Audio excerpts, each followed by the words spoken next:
My name is Darren Faulds. I am the fund manager of Mdluli Safari Lodge Limited, the first Section 12J development within the Kruger National Park.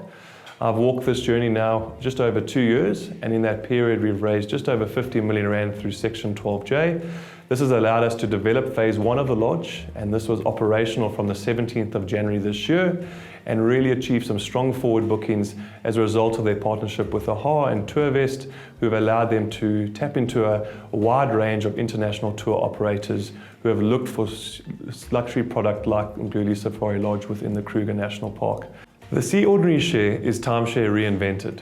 It is the acquisition of investor bed nights that have no annual levies, that are flexible to be used throughout the year, and it is an opportunity for an investor to acquire what was previously known as timeshare without all the hassles and restrictions. And today I'm going to explain to you exactly what the Sea Ordinary Share return characteristics are, and going through line by line the investor brochure, in particular the return profile and the summary of the adjusted discounted rate that you'll see within that document. So to move into the return profile, the 500,000 Rand investment made into the Section 12J company attracts the first of the return characteristics within the product. Firstly, the 100% tax deductibility of that investment equates at a maximum marginal tax rate of 45%, a 225,000 Rand tax benefit in the hands of the investor.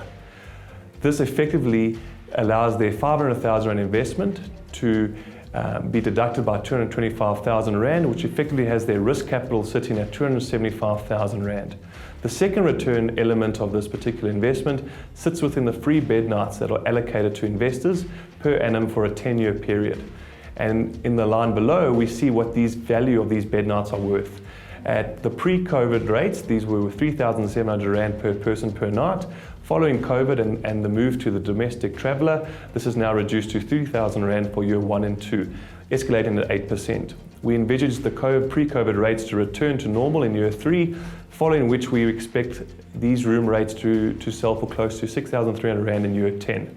So equating that 16 nights per annum, you'll see an imputed value of what these bed nights are worth, and that is the total summary of the second return characteristic being the free bed nights or the leisure return element to this investment. The third return profile is the return of the investor's original capital amount they invested in year 1.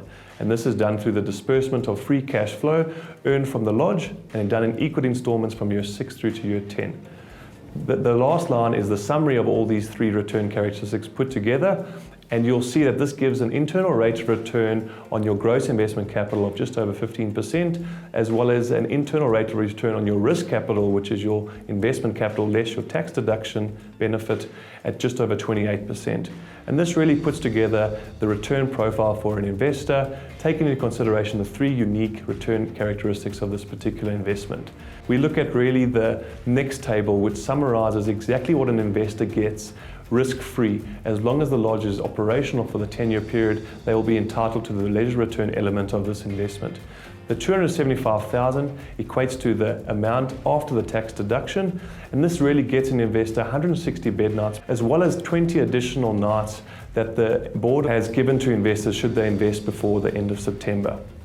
This effectively equates to a discounted rate that is secured over 10 years at 1,500 Rand, before taking into consideration the return of your original investment capital.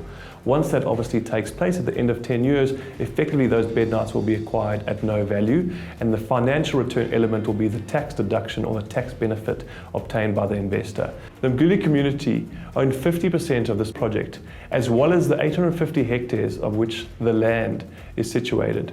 The project itself sits upon granite rocks and has a 360-degree vista of elevated views around the Kruger National Park. It is one of the very few properties that is actually situated within the borders of the Kruger, however does not belong to the state. It is land that has been successfully reclaimed by the Mdluli community after they were forcibly removed from the land in the 1960s. So in closing, if you are interested in this particular opportunity, please contact me. This is a limited opportunity with only 15,000 shares available to the public.